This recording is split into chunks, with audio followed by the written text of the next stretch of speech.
Good morning all friends. मेरे legal advice by Shaikh Javed Mohammad advocate channel पर आपका स्वागत है। आज का हमारा टाइटल है, क्या युद्ध के दौरान मौखिक वसीयत की जा सकती है। धारा 65 का पूरा विवरण समझें। धारा 65 भारतीय उत्तराधिकार अधिनियम 1925 की है।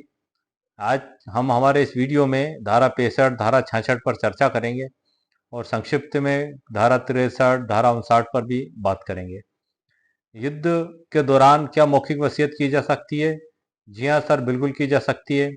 धारा 66 में यह बताया गया है कि युद्ध के दौरान मौखिक वसीयत भी की जा सकती है और लिखित वसीयत भी की जा सकती है।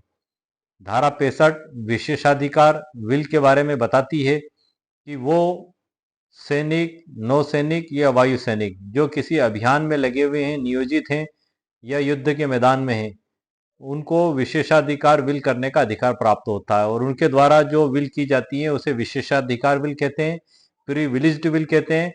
और इससे हट के जितने भी विल होती हैं वो सामान्य वसीयतें होती हैं, उन्हें अनप्रिविलेज्ड विल भी कहते हैं।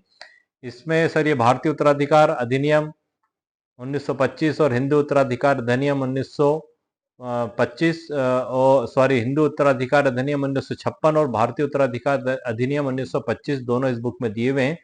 मैं इसी में से आपको वो डेफिनेशन वर्ड टू वर्ड पढ़कर भी बता देता हूँ, जिससे आपको सभी चीज आसानी से समझ में आ जाएगी। धारा 65 में सर विशेषाधिकार वाले विल, कोई सैनिक जो किसी अभियान में नियोजित किया गया है या वास्तविक लड़ाई में लगा हुआ है या इस प्रकार नियोजित या लगा हुआ है, वायु सैनिक या समुद्र में कोई जहाजी, यदि उसने 18 वर्ष की आयु पूरी कर ली है तो धारा 66 में उपबंधित रीति से विल द्वारा अपनी संपत्ति का व्ययन कर सकेगा।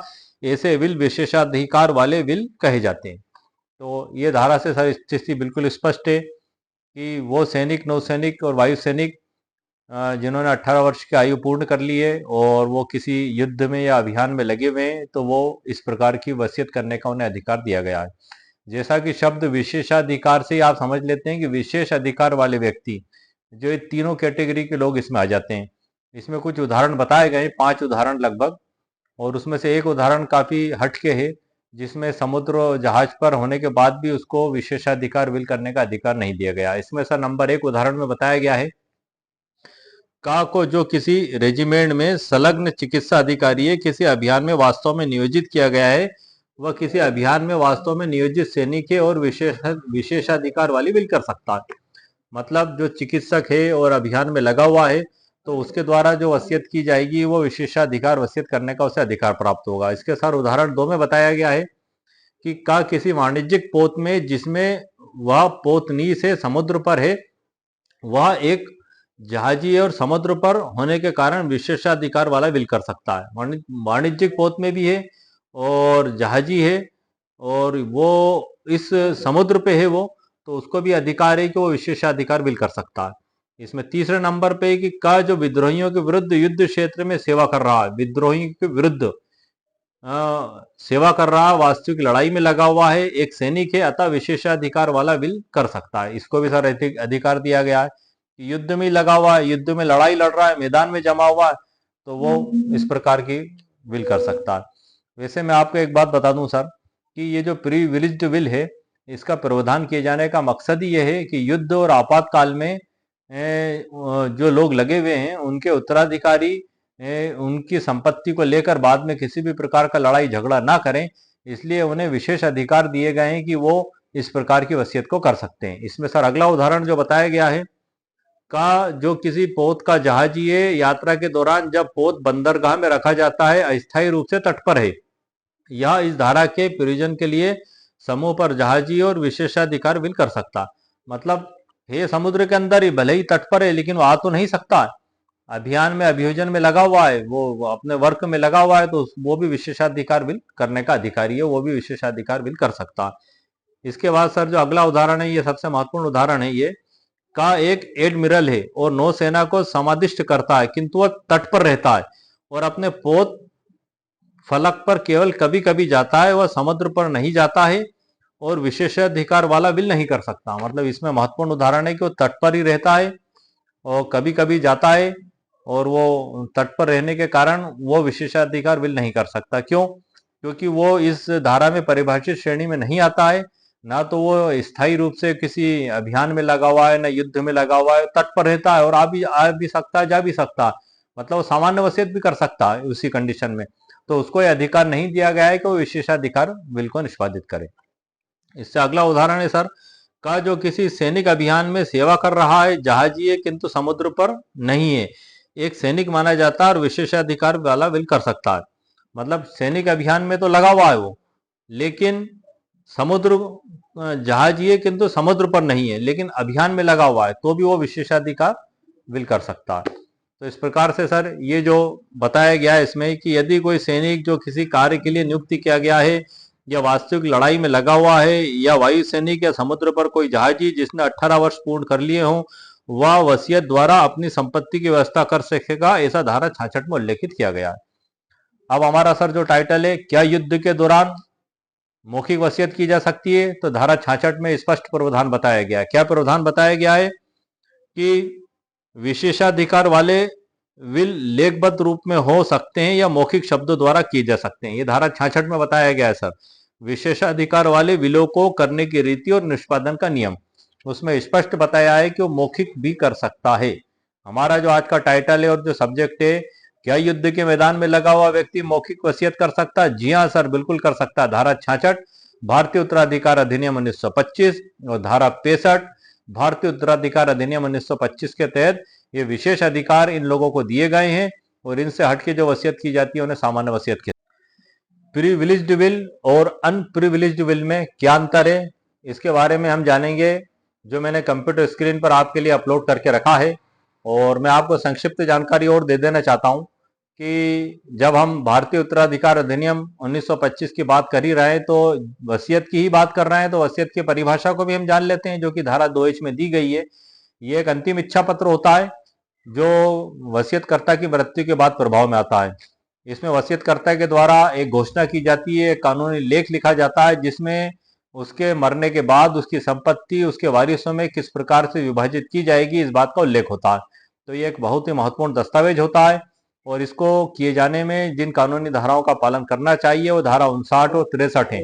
भारतीय उत्तराधिकार अधिनियम की धारा 59 में बताया गया है कि वसीयत करने वाला व्यक्ति स्वस्थ चित्त मस्तिष्क का होना चाहिए और 18 वर्ष की आयु का होना चाहिए, या 18 वर्ष से अधिक। स्वस्थ चित्त मस्तिष्क से कहने का आशय यह है कि वो जो वसीयत में जो लिखा जा रहा है उसका मरने के बाद क्या परिणाम होगा, किस प्रकार से लोगों में वितरित की जाएगी, ये वो भली भांति जानता और समझता हो। वो बेहोशी की हालत में ना हो, गंभीर बीमारी की हालत में ना हो, मरणासन हालत में ना हो, मतलब वो वसीयत में क्या लिखा जा रहा है इसके बारे में पूरा भली भांति जानता और समझता हो, तो इस प्रकार को उसको स्वस्थ चित्त माना जाएगा।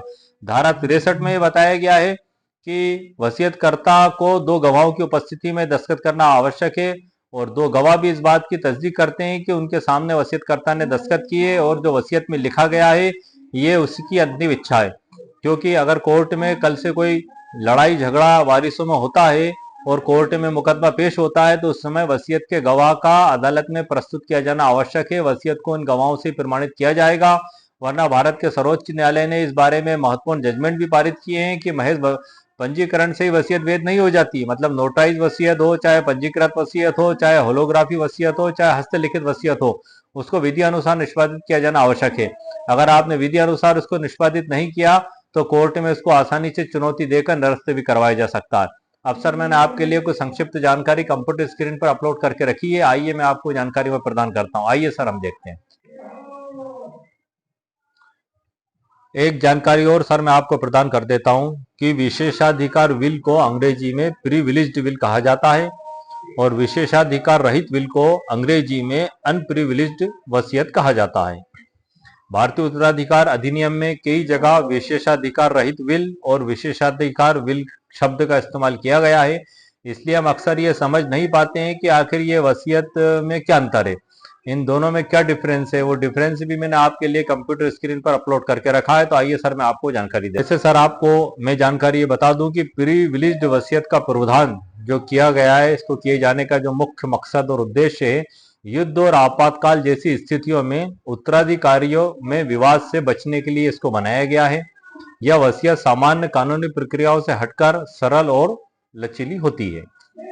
धारा 65 में विशेषाधिकार प्राप्त वसीयत, जिसे प्रिविलेज्ड विल कहते हैं, उसके बारे में प्रावधान दिया गया है।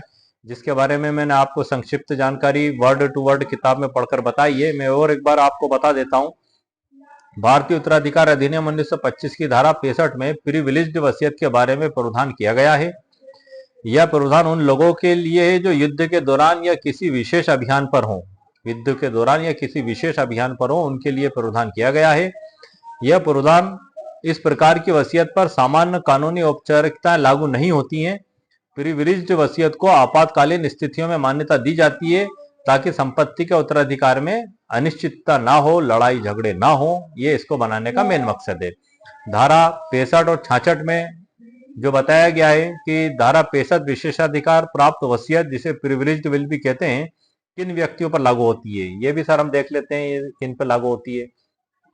सैनिक जो किसी अभियान पर या युद्ध में हो, समुद्री जहाज का अधिकारी या कर्मचारी, उन पर भी लागू होती है। वायुसेना के सदस्य जो किसी युद्ध या आपातकाल मिशन में हो, शामिल हो, ये उन पर भी लागू होती है। इसमें आयु सीमा भी निर्धारित की गई है। वसीयतकर्ता को कम से कम 18 वर्ष का होना चाहिए, ये इसमें बताया गया है। वसीयत का जो रूप है सर, यह वसीयत मौखिक हो सकती है या लिखी गई हो तो भी उस पर गवाहों के हस्ताक्षर की सख्त आवश्यकता नहीं होती है। मतलब इसमें कुछ विशेष रियायतें इसमें दी गई हैं। समय सीमा इसमें सर कुछ बताई गई है। प्रिविलेज्ड वसीयत तब तक वैध रहती है जब तक कि वसीयतकर्ता आपातकालीन स्थिति में है। मतलब जब तक वो आपातकालीन स्थिति में वो वसीयत उसकी मान्य रहती है। जैसे ही वह अभियान या युद्ध समाप्त हो जाता है, या वसीयत वैधता खो सकती है यदि उसे फिर से मान्य नहीं किया जाता। मतलब कोई व्यक्ति युद्ध के मैदान में है, जैसा कि हमारा टाइटल है कि युद्ध के मैदान में क्या मौखिक वसीयत होती है? हो सकती है, बिल्कुल सर हो सकती है। यदि उसने युद्ध के मैदान में लड़ते हुए मौखिक वसीयत कर दी, अब वो युद्ध से सही सलामत वापस घर आ गया, तो वो उस वसीयत को अगर मान्यता देता है तो वो आगे फॉलो होती है, आगे लागू होती है। और अगर वो उसको रद्द कर देता है, उसको मान्यता नहीं देता है, तो वसीयत निरस्त हो जाती है। ये इसकी समय सीमा निर्धारित की गई है इसमें। धारा 66 में विशेष प्रावधान की शर्तें बताई गई हैं। धारा 66 में प्रिविलेज्ड वसीयत को लेकर विस्तृत प्रक्रिया दी गई है, जैसे मौखिक वसीयत को कैसे लागू किया जाए और किन परिस्थितियों में इसे मान्यता दी जाए। ये धारा 66 में बताया गया है। यदि व्यक्ति अभियान से लौट आता है और सामान्य स्थिति में है, तो उसे अनप्रिविलेज्ड वसीयत के नियमों का पालन करना होगा। मतलब वो प्रिविलेज्ड वसीयत करने का अधिकार उसके समाप्त हो जाएंगे, और अनप्रिविलेज्ड वसीयत जो कि सामान्य वसीयत होती है, उसी तरीके से उन नियमों के तहत उसको वसीयत करना होगी। इन दोनों में क्या अंतर है, ये भी हम जान लेते हैं सर। प्रिविलेज्ड और अनप्रिविलेज्ड वसीयत में अंतर। प्रिविलेज्ड वसीयत युद्ध, आपातकाल या अभियान की स्थिति में बनती है, और अनप्रिविलेज्ड वसीयत सामान्य परिस्थितियों में बनाई जाती है। जैसे कि एक आम नागरिक रहता है अपने जीवन में, वह अनप्रिविलेज्ड वसीयत बनाता है। प्रिविलेज्ड वसीयत मौखिक या बिना गवाहों की वसीयत मान्य हो सकती है। अनप्रिविलेज्ड वसीयत लिखित और गवाहों का हस्ताक्षर इसमें जरूरी है, जो कि धारा 59 और धारा 63 में बताया गया है। भारतीय उत्तराधिकार अधिनियम 1925 की धारा 63 में स्पष्ट बताया गया है, 2 गवाह होना सर इसमें जरूरी है अनप्रिविलेज्ड वसीयत में। प्रिविलेज्ड वसीयत केवल विशिष्ट व्यक्तियों द्वारा बनाई जा सकती है, जैसा कि सैनिक, नौसैनिक, वायुसैनिक जो युद्ध के मैदान में या अभियान में लगे हुए, सिर्फ उन्हीं के द्वारा बनाई जा सकती है। एक सामान्य व्यक्ति के द्वारा इसको नहीं बनाया जा सकता। और कोई भी पात्र व्यक्ति बना सकता है अनप्रिविलेज्ड वसीयत को। जो विशेषाधिकार विल की परिभाषा के बाहर होते हैं, वो अनप्रिविलेज्ड वसीयत को बना सकते हैं। कानूनी औपचारिकताएं इसमें बहुत न्यूनतम होती हैं प्रिविलेज्ड वसीयत में, कि वो युद्ध के मैदान से अगर लौट कर आ जाता है तो उसको अनप्रिविलेज्ड वसीयत की तरह ही वसीयत बनाना पड़ेगी। सख्त कानूनी प्रावधानों का पालन अनिवार्य है। अनप्रिविलेज्ड वसीयत में सख्त कानूनी प्रावधानों का पालन इसमें अनिवार्य किया गया है। क्यों किया गया है? क्योंकि इसकी स्थिति अलग है और विशेषाधिकार विल की स्थिति अलग है। मैं आगे आपको स्थिति बताऊंगा। इसमें हम कुछ उदाहरण समझ लेते हैं। हालांकि मैं सर यहाँ बता देता हूँ कि सख्त कानूनी प्रावधान का पालन इसमें सर एक जो है कि धनीराम विरुद्ध शिव सिंह 2023 का सुप्रीम कोर्ट का एक फैसला है।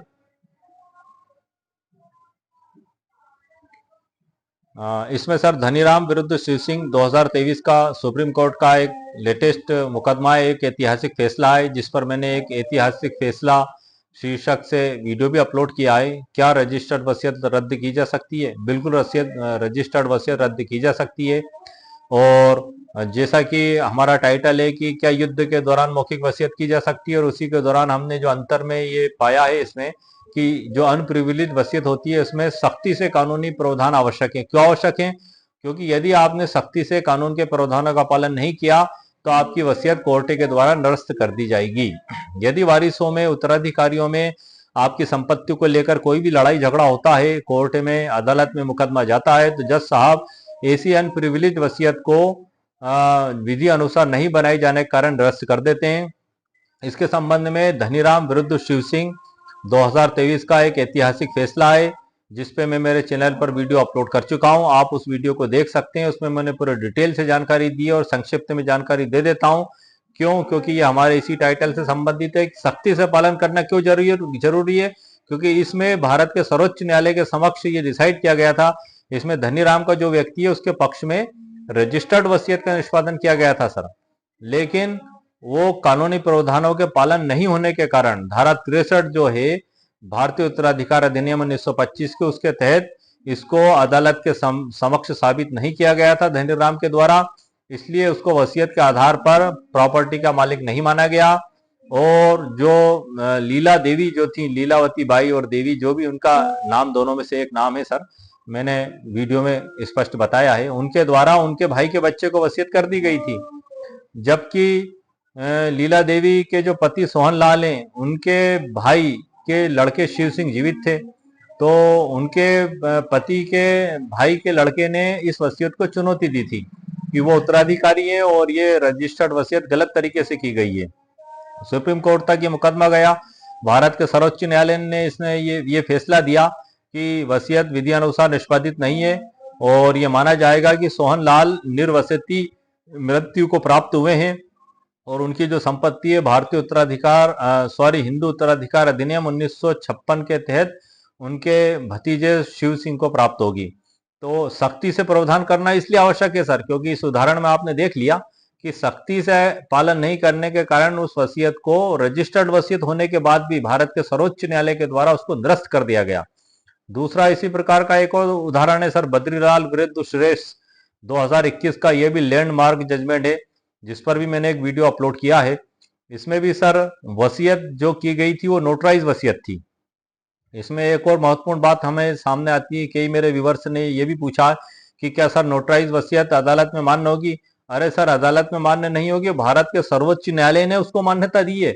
ये जो बद्रीलाल विरुद्ध सुरेश है 2021 का जो सर्वोच्च न्यायालय का जो निर्णय है, इसको भी मैंने एक अलग से लैंडमार्क जजमेंट करके इसको मेरे चैनल पर अपलोड किया, आप उसे देख सकते हैं।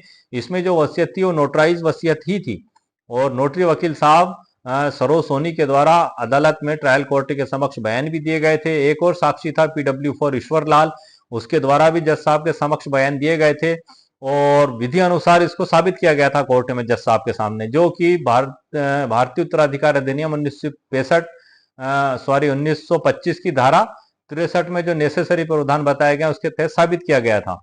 और इसको जो चुनौती दी गई थी वो एक सुरेश के द्वारा दी गई थी और बद्रीलाल के भी द्वारा चुनौती दी गई थी।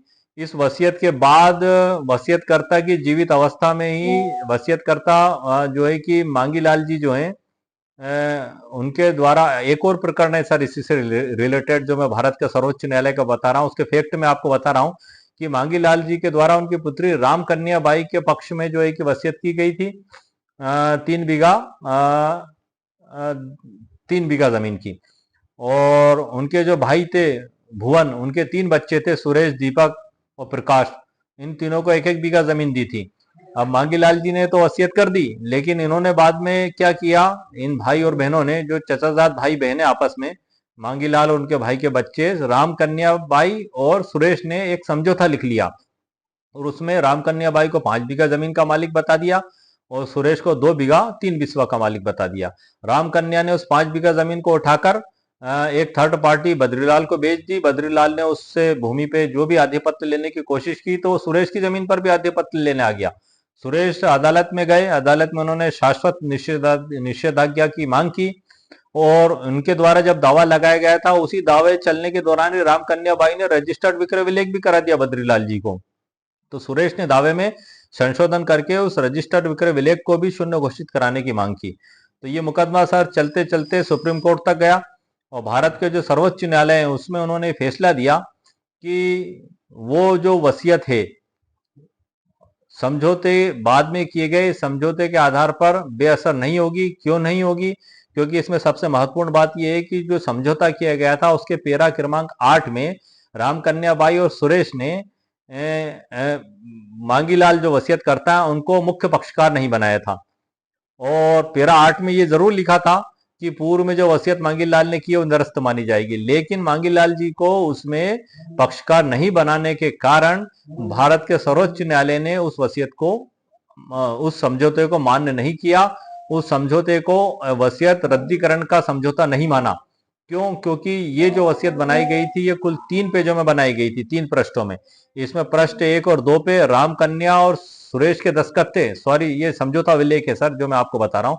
इस समझौता विलेख पर सुरेश और रामकन्या के दस्तखत तो थे, लेकिन तीसरे पेज पर बाईं तरफ हाशिए में वसीयतकर्ता मांगीलाल का सिर्फ थंब लगा हुआ था, निशानी अंगूठा। तो अब सर ये ऐसा भी हो सकता है कि वो बीमारी की हालत में कुछ समझ नहीं पा रहे हो, होश हवास में ना हो, क्योंकि वसीयत करने के तकरीबन 20 दिन बाद उनकी मृत्यु हो चुकी थी मांगीलाल की, और 6 मई 2009 को वसीयत बनाई गई थी। तो ऐसी स्थिति में ये जो वसीयत के बाद जो समझौता वसीयत को रद्द करने के लिए लिखा गया था वो विधि अनुसार नहीं लिखा जाने के कारण भारत के सर्वोच्च न्यायालय ने उसको अमान्य किया और वसीयत को मान्यता दी। इसमें धारा 70 के बारे में विशेष तौर से बताया गया है कि वसीयत को रद्दकरण करने के क्या कानूनी तरीके हैं। इस पे मैंने वीडियो अपलोड किया है, मेरे चैनल पर अपलोडेड, आप उसको देख सकते हैं। अब सर हम इसमें आगे चलते हैं। जो हमारा जो आगे का इसमें सर मैं 2 आसान से उदाहरण आपको बता देता हूं। युद्ध के दौरान मौखिक वसीयत के उदाहरण है। एक सैनिक युद्ध में अपने दोस्तों को मौखिक रूप से कहता है कि उसके बाद उसकी संपत्ति उसकी पत्नी को दी जाए। यदि वह युद्ध में मारा जाता है तो यह वसीयत कानूनी रूप से मान्य होगी, भले ही वह लिखित ना हो। मतलब कहने का सर मतलब यह है कि युद्ध के दौरान मैदान में डटा हुआ है और उसके साथ जो उसके 2 मित्र थे उसने अपनी अंतिम इच्छा जाहिर की कि यदि मैं इस युद्ध के मैदान से घर ना जा सका, मर गया, तो मेरी संपत्ति जो है मेरी पत्नी को दी जाए। अब यदि वो युद्ध में शहीद हो जाता है, मारा जाता है और घर नहीं पहुंच पाता है, लेकिन उसने 2 उसके मित्रों के सामने अपनी अंतिम इच्छा को जाहिर किया था, तो ये वसीयत विधि अनुसार वैध मानी जाएगी और उसकी पत्नी को ये वसीयत के द्वारा, मौखिक वसीयत के द्वारा वो संपत्ति उसकी पत्नी को दी जाएगी। ये इसका बहुत ही बेहतरीन और एक अच्छा उदाहरण है। दूसरा उदाहरण है सर इसमें समुद्री जहाज के अधिकारी की वसीयत। किसी समुद्री जहाज का कर्मचारी समुद्र में फंसे रहने के दौरान अपनी संपत्ति के बंटवारे का आदेश देता है। यदि उसका निधन होता है तो यह वसीयत विशेष परिस्थिति में मान्य होगी। मतलब वो समुद्र में कर्मचारी है, लगा हुआ है, अभियान में लगा हुआ है, और वो वसीयत वहीं से कर देता है, आदेश दे देता है, और वो मर जाता है, घर नहीं आ पाता है, तो ऐसी दशा में उसके द्वारा की गई वसीयत मान्य होगी। तो युद्ध के मैदान में लगे हुए व्यक्ति की वसीयत क्या मान्य होगी? बिल्कुल सर मान्य होगी। तो सर जैसा कि आज का हमारा सब्जेक्ट है, हमारा टाइटल है कि क्या युद्ध के दौरान मौखिक वसीयत की जा सकती है? बिल्कुल सर की जा सकती है। धारा 65 और धारा 66 भारतीय उत्तराधिकार अधिनियम में ये विशेष प्रावधान विशेष लोगों के लिए दिए गए हैं, और जो दूसरी अन्य वसीयतें होती हैं वो अनप्रिविलेज्ड वसीयतें होती हैं, वो एक सामान्य व्यक्ति के द्वारा की जाती हैं और उसमें सख्ती से कानून के प्रावधानों का पालन करना आवश्यक है। वो क्यों आवश्यक है ये भी मैंने सर आपको कानून के तहत भी और सर्वोच्च न्यायालय के कुछ फैसलों के द्वारा भी आपको समझाया है। जिन फैसलों के बारे में मैंने आपको बताया है भारत के सर्वोच्च न्यायालय के, उन पे मेरे चैनल पर वीडियो अपलोडेड हैं। जो मैंने आपको मांगीलाल और वसीयतकर्ता का जो उदाहरण देकर आपको बताया है, बद्रीलाल विरुद्ध सुरेश 2021 का जो फैसला है वो मेरे चैनल पर अपलोडेड है। उससे रिलेटेड वीडियो मैंने पूरी डिटेल के साथ बताए हैं। उसमें तकरीबन 55 मिनट का वीडियो सर मैंने बनाया है, और पूरे सुप्रीम कोर्ट के जजमेंट को पूरा ही पढ़ के सर समझाया है उसको मैंने, ताकि उसमें एक एक चीज आपको आसानी से समझ में आ जाए। इसलिए वो मेरा वीडियो बड़ा थोड़ा लंबा भी बना है। तो आप वीडियो देखने में सर पूरा पेशेंस रखें, और पेशेंस रखने के साथ पूरा वीडियो देखें ताकि वो आपको पूरा समझ में आ सके। एक लैंडमार्क जजमेंट है, एक ऐतिहासिक जजमेंट है, जो एक मिसाल कायम करता है कि कोर्ट में अगर वकील साहबों को किसी भी प्रकार का मुकदमा लड़ने में उसकी जरूरत पड़ती है तो पीड़ित को न्याय दिला सकें, उस नजीर का इस्तेमाल करके। धनीराम का जो प्रकरण है, धनीराम विरुद्ध शिव सिंह 2023 भारत के सर्वोच्च न्यायालय का, यह भी एक महत्वपूर्ण निर्णय है, जिसमें रजिस्टर्ड वसीयत को निरस्त किया गया था और दूसरा जो प्रकरण है सर, ये बद्रीलाल विरुद्ध सुरेश 2021 का, इसमें नोटराइज वसीयत को मान्यता दे दी गई थी। मतलब उसमें 2023 वाले प्रकरण में नोटराइज वसीयत, रजिस्टर्ड वसीयत को निरस्त कर दिया गया कानूनी प्रावधानों के तहत नहीं बनाने के कारण, और 2021 में सर नोटराइज वसीयत को मान्यता दे दी। मेरे कई व्यूअर्स ने पूछा भी है सर मुझसे, क्या नोटराइज वसीयत कोर्ट में मान्य है? तो माननी ही नहीं है सर, पूरी पूरी मान्य है। क्योंकि निचली अदालत ने नहीं, भारत के सर्वोच्च न्यायालय ने बद्रीलाल विरुद्ध सुरेश 2021 का जो फैसला है उसमें ये नोटराइज वसीयत थी, और नोटरी वकील साहब उसमें सरोज सोनी थे, जिन्होंने अदालत में प्रमाणीकरण के गवाह दिए थे, उनका रजिस्टर पेश किया था और उस वसीयत को विधि अनुसार वैध माना गया था। इसलिए आपका डाउट और जो संकोच है आप बिल्कुल क्लियर कर लें। ऑल इंडिया के मेरे नोटरी एडवोकेट्स जो इस बारे में कई बार मुझसे उन्होंने सवाल किया है, कई प्रश्न किए हैं, तो उनका भी जवाब मैं इसी वीडियो में दे रहा हूं। और इसके अलावा इसी टॉपिक पे मैं एक स्पेशल वीडियो आपके लिए अलग से और बनाकर अपलोड कर दूंगा सर, अलग टाइटल से, ताकि आप लोगों को समझने में और आसानी हो सके। तो आज का सर जो हमारा टाइटल था, क्या युद्ध के दौरान मौखिक वसीयत मान्य है, जानिए धारा 65 का पूरा विवरण। तो सर धारा 65 का पूरा विवरण मैं आपको दे चुका हूं, और युद्ध के दौरान भी क्या मौखिक वसीयत मान्य है, इसके खुले उदाहरण आसान शब्दों में मैंने आपको बताए। एक बड़ा आसान उदाहरण मैंने बताया था कि कोई व्यक्ति युद्ध के मैदान में युद्ध लड़ रहा है, और उसमें उसके दो दोस्तों के समक्ष जो दो सैनिक है उनसे कहता है कि यदि मैं मर जाता हूं, घर नहीं पहुंच पाता हूं, तो मेरी संपत्ति मेरी पत्नी को दे दी जाए। और युद्ध के मैदान में वो शहीद हो जाता है, घर नहीं आता है, लेकिन उसने उसकी अंतिम इच्छा उसके दो सैनिकों के सामने व्यक्त की थी, तो ये उसको विशेषाधिकार विल के अधिकार के तहत वो विल मानी जाएगी और वो संपत्ति उसकी पत्नी को प्राप्त होगी। लेकिन यदि वो युद्ध के मैदान से सही सलामत वापस आ जाता है, तो उसे अनप्रिविलेज्ड वसीयत के प्रावधानों का पालन करना होगा और उसी अनुसार वसीयत को लिखना होगा, और सख्ती से कानूनों का पालन करना होगा। क्यों? क्योंकि अगर सख्ती से कानूनों का पालन नहीं किया तो उस वसीयतकर्ता की अंतिम इच्छा की पूर्ति कभी नहीं हो पाएगी। यह भारत के सर्वोच्च न्यायालय के दो फैसलों से स्पष्ट है। भारत का सर्वोच्च न्यायालय का यह भी कहना है कि वसीयत सिर्फ पंजीकरण से ही वैध नहीं हो जाती। यदि उसको विधि अनुसार पंजीकृत नहीं किया गया है तो उसको निरस्त भी किया जा सकता है, क्योंकि धनीराम वाले प्रकरण में उसको निरस्त भी किया गया है और नोटराइज वसीयत को उसको स्वीकार भी किया गया है। तो इस प्रकार से सर उम्मीद है आपको मेरा वीडियो पसंद आया होगा। मेरे वीडियो को आप लाइक भी करें, शेयर भी करें और सब्सक्राइब भी करें। ओके, शुक्रिया, थैंक यू सर।